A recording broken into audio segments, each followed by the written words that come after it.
Bald fängt RS an, das sind meine Tipps und Tricks für die Sommer-RS. In diesem Video geht es um Geld, die Ausrüstung, die ihr bekommt, um die ersten paar Wochen, wie könnt ihr Geld sparen und ein paar allgemeine Tipps, die mich durch meine RS-Zeit begleitet haben. Also wenn ihr jetzt dann gerade in die RS geht, speichert das Video einfach ab, damit ihr gut vorbereitet seid. Und wenn ihr nicht in die RS geht und ihr kennt aber jemanden, der jetzt bald in die RS starten muss, schickt ihm doch einfach das Video, damit alle gut vorbereitet sind. Der Vorteil von der Sommer-RS ist, dass ihr eigentlich warm startet und dann immer mehr ins Kälte reinkommt. Da kommt schon mein allererster Tipp. Kauft euch Sonnencreme und Säckenspray ein. Ich weiss, viele Militärschulen geben das den Rekruten schon zur Verfügung. Kauft es einfach trotzdem nochmal ein. Einfach eine Dose, ein Spray und das langt. Etwas, was ich euch auch noch empfehlen sind Socken zu kaufen. Und zwar nicht nur irgendwelche Socken, sondern Runnersocken, speziell fürs Militär. Ihr bekommt im Militär 5 Paar Socken über. Ich würde aber zu diesen 5 Paar Socken nochmal spezielle Runnersocken kaufen. Egal wer im Militär war, Runnersocken ist für alle ein Muss, auch für mich.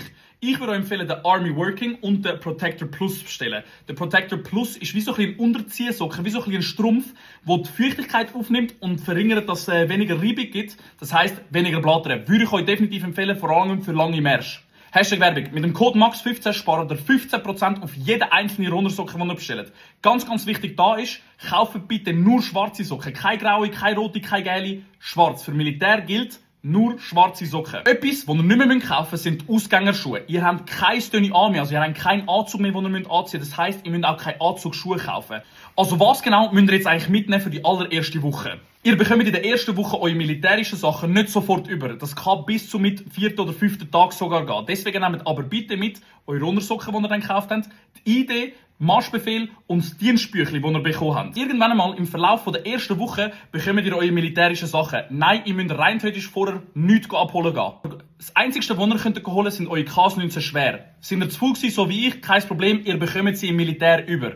Zusätzlich zu dem Schuh bekommt ihr 2 weitere KS-19 leicht. Im Ausrüstungszentrum von eurer Schule bekommt ihr nicht nur die Schuhe über, sondern auch ein Tenue B und ein Tenue C. Natürlich bekommt ihr dort auch alles andere über. Handschuhe, Helm, Rucksack, alles Mögliche. Zusätzlich zu dem bekommt ihr noch die komplette militärische Ausrüstung über. Glauben mir, im Militär gibt es sogenannte Zimmerordnungen. Haltet die so gut wie möglich ein, aber schaut auch, wo ihr die kleinen Sachen verstecken. Denn es gibt mega viele Sachen, die nicht in die Zimmerordnung gelten und die müsst ihr einfach irgendwo reinrühren und unter das Bett tun.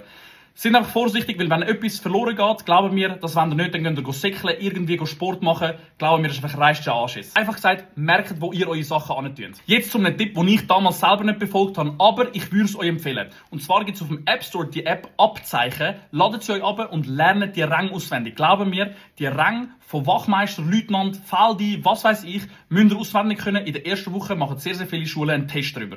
So, und jetzt kommen wir zum wichtigsten Punkt, und zwar zum Geld und zum Geld sparen. Thema